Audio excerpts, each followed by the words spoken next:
सचिन पायलट 2 दिनों से राजस्थान छोड़कर दिल्ली में डटे हैं। शायद सोच कर आए हैं कि अब की बार इस पार या उस पार। उन्होंने खुद चुप्पी साध रखी, लेकिन उनके समर्थकों ने लगातार पार्टी आला कमान पर दबाव बनाकर रखा। इसके बारे में पायलट साहब स्वयं कह चुके हैं कि 10 महीने हो गए हैं और 10 महीने बहुत ज्यादा समय हो गया है। तत्काल इसका निस्तारण हो जाना चाहिए। जो भी बात हुई हाईकमान से हमने कहा और उन्होंने हमें वादा किया, उस पर अभी तक अमल नहीं हुआ। तो उस पर अमल नहीं हुआ तो उससे असंतोष होना वाजिब ही है।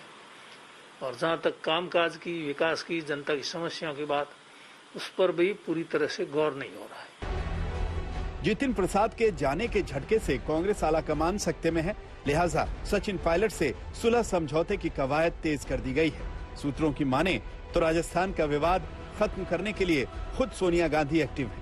आज किसी भी वक्त सचिन पायलट की प्रियंका गांधी से मुलाकात हो सकती है। पिछले 2 दिनों से प्रियंका लगातार सचिन पायलट के संपर्क में है। पार्टी ने गहलोत और सचिन पायलट के बीच मध्यस्थता का काम कमलनाथ को सौंपा है। पायलट समर्थक 4-5 विधायकों को गहलोत मंत्रिमंडल में जगह मिल सकती है। राजस्थान कांग्रेस के प्रभारी अजय माकन सचिन पायलट को लेकर राहुल गांधी के संपर्क में है।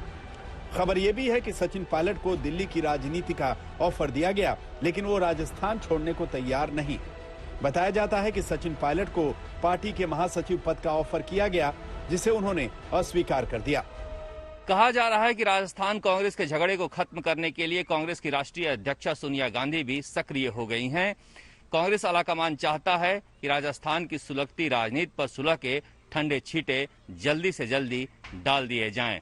लेकिन सवाल उठता है कि लड़ाई किस चीज के लिए है। पायलट कह रहे हैं कि मंत्रिमंडल में जगह मिले, राजनीतिक नियुक्तियों में जगह मिले, कार्यकर्ताओं के आत्मसम्मान को बचाया जाए, मगर जानकार जानते हैं कि कहीं पर नजर है, कहीं पर निशाना। अगर सुलह हो भी गई तो ये अल्प विराम होगा, क्योंकि झगड़ा तो मुख्यमंत्री की कुर्सी के लिए है। पायलट हमारे नेता हैं, पूर्व प्रदेश अध्यक्ष हैं, कांग्रेस के दमदार नेता हैं। कहीं दिक्कत वाली बात कांग्रेस में है ही नहीं। ये प्रश्न कैसे उठ रहे हैं? कांग्रेस में कहीं कोई दिक्कत वाली बात नहीं। इस बीच राजस्थान में एक बार फिर फोन टैपिंग का विवाद सिर उठा रहा है। सचिन पायलट खेमे के विधायकों ने गहलोत सरकार पर आरोप लगाया है कि उनके फोन टैप किए जा रहे हैं। कुछ लोगों ने कहा है, हमारे विधायक साथियों ने भी कहा है, उधर के जो विधायक साथी हैं तो उन्होंने भी ये चीज कही है कि फोन टैपिंग हो रहे हैं। अधिकारियों को किसी भी तरह पे, उच्च अधिकारियों द्वारा या आदि से नीचे वाले अधिकारियों को भी ऐसा हो रहा है, उनको डराने धमकाने जैसी बात सामने आई। इधर उधर की बात करती है बीजेपी।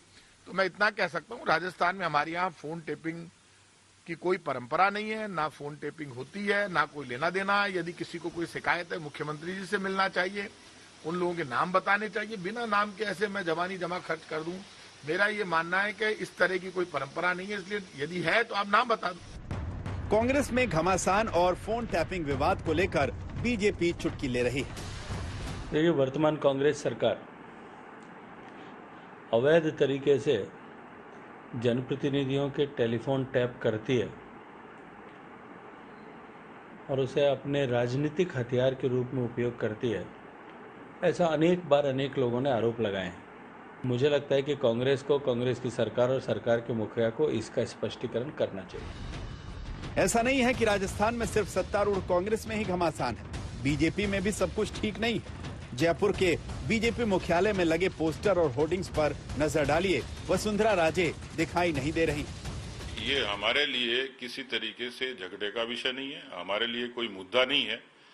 आप लोग इस पर चर्चा करते हैं, मुद्दा बनाते हैं, उसको मुझे लगता है हमें तो कोई ऐतराज नहीं है, क्योंकि इसमें आजादी है अभिव्यक्ति की भी, देखने की, दिखाने की। लेकिन पार्टी के भीतर ऐसा नहीं है। और जो लोग सोचते हैं तो उस पर भी मैंने आपको पूरे तरीके से एक्सप्लेन किया है।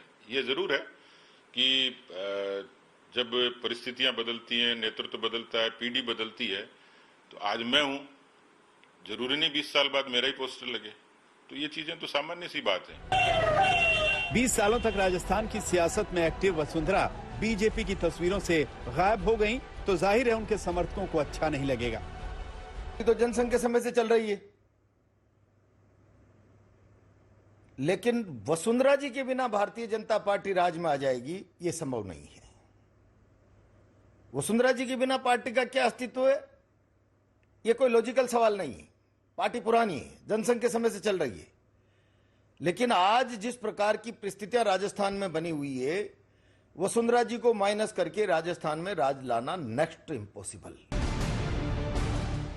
बीजेपी मुख्यालय से वसुंधरा राजे के पोस्टर हटे तो झालावाड़ में वसुंधरा राजे और उनके बेटे दुष्यंत सिंह की गुमशुदगी के बैनर पोस्टर लगा दिए गए। इतना ही नहीं, राजस्थान बीजेपी के गुटबाजी में सीडी को भी हथियार बनाया जा रहा है। जयपुर से शरद कुमार के साथ आज तक ब्यूरो।